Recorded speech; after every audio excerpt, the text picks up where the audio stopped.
Hello, I am the unorthodox student. I'm here to talk about the situation in this country and outside of this country. I live in the United States. I live in a democratic state, and I grew up in this democratic state. Now, do I like this place? Of course not. I'm here to give you my view of what's going on in the world from the lens of a student who does not really listen to what's going on around him, at least do what's going on around him. Either way, the big story right now I want to talk about is intervention in socialist Venezuela. Now, as anybody who keeps talking about the news knows, Venezuela is a socialist government, and if anybody studies any basic form of history, anybody knows that socialism is not a viable form of economic existence. Socialism is bound to crash at some point. Just look at any country in the world. The only socialist countries that have crashed at this point are just miserable places to live in, like Venezuela. Now, a big factor, though, in Venezuela's collapse has to be American sanctions against the country, which I don't get. If America's trying to spread democracy, why would you sanction a country for so that people would hate you? But alas, foreign policy is that part of foreign policy is not what I'm going to talk about.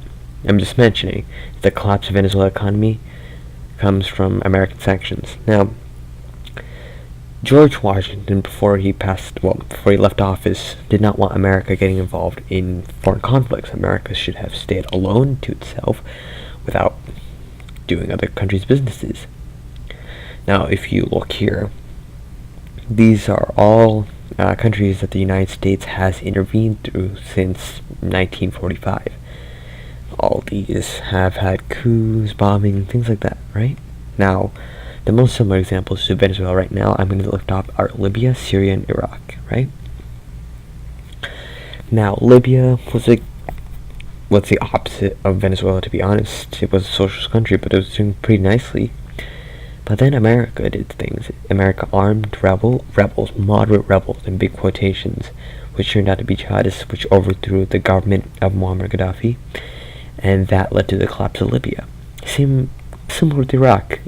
In Iraq, we took a more direct route. We sent our troops in, overthrew Saddam Hussein, and Iraq's a miserable place to live in. Again, I'm going to say that a lot because that's how Ron Paul describes a lot of these places. Syria is another example. Syria is a bit better.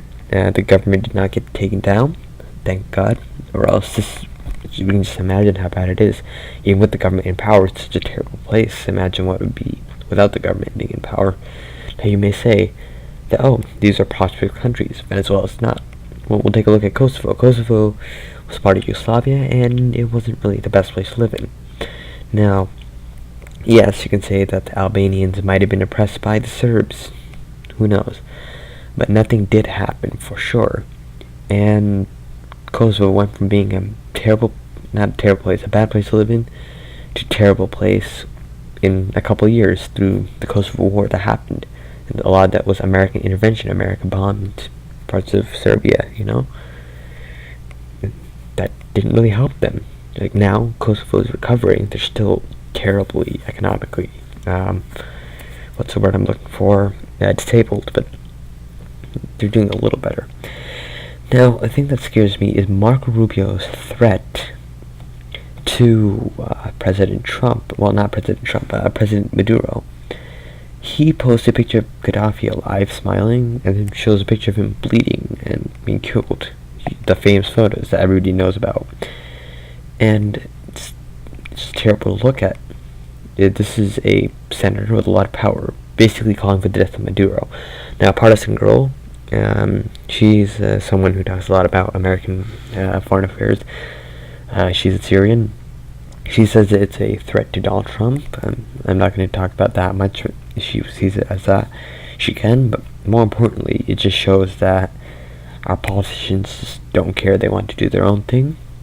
Marco Rubio is threatening a world leader, while America's just eat it up. Look at the number of retweets and likes on that thing. And there's the blockade, right? People say that the blockade is like a smoking gun for Maduro, They say that Maduro is stopping people from getting AIDS, stuff like that, But the problem is that he has complete right to technically do that. It's his country, it's his sovereignty. You can't force something in if something's not allowed. If that were the case, then America should just open up its borders and let Mexicans or Central Americans in general just flood in, That's not correct. You can't force the country to do something. And you can say, well, the people there are miserable. Well, maybe if you lifted sanctions in the country, people could probably get a better life standard. You don't know. You have to try all the peaceful solutions first. America is not trying that. America is just going straight to war. That's the problem that I'm trying to stop here. Now here's a news article by PRA. I do not know how accurate they are. If they are inaccurate, please tell me in the comments that they are inaccurate, that they can't be trusted. But for the sake of this, we'll trust them. Now, this headline says, Venezuelans want President Maduro out, but most would oppose foreign military intervention to remove it. Which, yeah, that's a smart thing to say. American military interventions has ended in disasters so many times in history. Why in the world would Venezuelans want their dictator removed through another intervention? We don't know how it could be. It could be Panama, where sure, it turned out okay. Or it could be Iraq, where it turns into a massive civil war. And again, there's a ton of supporters of the Socialist Party in Venezuela right now. It's not like everybody hates the socialists. There are socialists in Venezuela that love Maduro, that are nostalgic about Chavez, even though there are that love capitalism.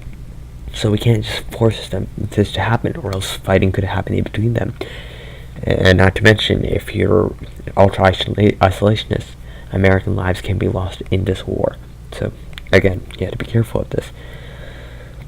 Then, next thing here is this tweet by Redfish, which shows a Venezuelan rally against American intervention. Yankee go home, hands off Venezuela, things like that. They do not want Americans inside their country because that's their country. If they're going to solve a problem, they're going to do it themselves. They're not children. They can do it themselves. And that's a pretty large crowd as well. Now, they said that this is a humanitarian mission. Okay, that's what you said about Iraq. That's what you said about Libya. You always say it's a humanitarian mission. And whenever you come in saying it's a humanitarian mission, you come out and you say, no, we need to go back in because we need to help these people again. That's what happened in Iraq. That's what happened in Libya. In Libya, sure, the government was terrible, but Gaddafi wasn't really the best guy in the world. He was a dictator. At the same time, was it necessary to overthrow this man? This man had provided for his people. Libya was one of the richest countries in Africa at the time. You overthrow him, and now look at Libya. There's slave trades, buildings are destroyed, cities are destroyed. What did you get from that? Nothing. Nothing at all. So, this humanitarian aid thing is just another lie to get us into war. They said that about WMDs in Iraq. They said that about this. Finally, someone may accuse me of being a socialist. Well, there's a reason I call my channel the Unorthodox Student. That's because I am a hardcore capitalist, but I am a hardcore isolationist as well. I want America to stay to itself. I want America to mind its own business. I want the American people to mind their own business. But the American people cannot mind their own business if their own politicians are using their sons and daughters to go overseas or to go down to the continent to invade, to destroy a country for no reason other than the fact they will listen to Uncle Sam. That's why I made this channel. I want the American people to stop listening to their politicians, stop listening to people like Alexandria Ocasio-Cortez. But in this episode, stop listening to people like Marco Rubio. Stop listening to the warmongers. They'll keep telling you lies to justify their sins. And the more you listen to those lies, the more you sin yourself. Thank you. This is the Unorthodox Student on his first podcast. Hopefully I'll be doing these more again. Thank you.